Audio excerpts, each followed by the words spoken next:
Hi friends, welcome to Shanti home maker. పూసపూసలా ఉండే నెయ్యి కావాలంటే, నెయ్యి కాచినప్పుడు స్మెల్ రాకుండా కమ్మని వాసన రావాలంటే ఏం చేయాలో ఇప్పుడు చూసేద్దాం. ఇలా పూసపూస నెయ్యి రావాలనుకుంటే కనుక పాలను కాచి నైట్ ఫ్రిడ్జ్లో ఉంచితే ఇలా మార్నింగ్కి చక్కగా దలసరిగా మేగడ కడుతుంది. ఇలా ఒక 10 days మేగడని తీసుకొని ఫ్రిడ్జ్లో ఉంచుకొని అది పెరుగులో వేసి చిలికితే వెన్నపూస వస్తుంది. ఆ వెన్నపూసని స్టవ్ ఆన్ చేసుకొని స్టవ్ మీద పెట్టుకొని అది మరుగుతున్నప్పుడు స్మెల్ రాకుండా ఉండాలంటే తమలపాకు కానీ కరివేపాకు కానీ వేసుకుంటే అసలు స్మెల్ రాదు. నెయ్యి కూడా మంచి కలర్లో ఉంటుంది.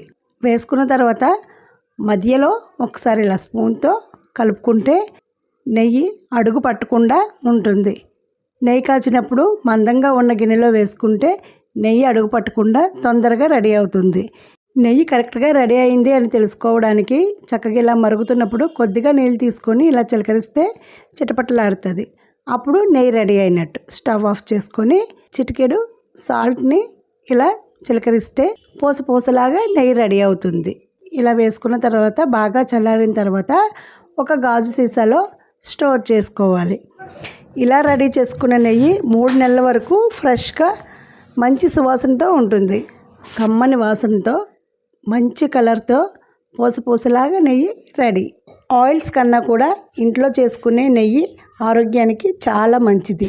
మన గట్ హెల్త్ బాగోవాలన్నా స్కిన్ గ్లోగా ఉండాలన్నా నెయ్యిని రోజు 1 స్పూన్ అయినా ఏదో విధంగా వాడుకుంటే ఆరోగ్యానికి చాలా మంచిది.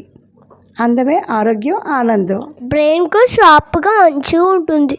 నెయ్యిని ఇలా కనుక కాచారంటే సూపర్గా వర్క్ అవుతుంది.